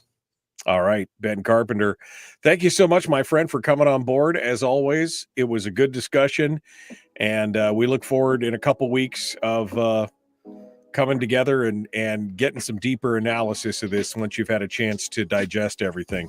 Thank you so much for coming. Thanks, Michael. It's a pleasure. All right, folks, we got to go. We're out of time. The Michael Duke Show, common sense, liberty-based, free-thinking radio. Thanks for being with us today. We look forward to seeing you tomorrow. Our guest, well, I don't know who our guests are going to be, but we'll figure it out. How about that? We'll see you guys then. Be kind, love one another, live well. The Michael Duke Show, common sense, liberty-based, free-thinking radio. We'll see you then. Have a great weekend, or have a great day.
We've shed our terrestrial radio skin, and now we are slimy lizard internet people. It's the Michael Duke Show.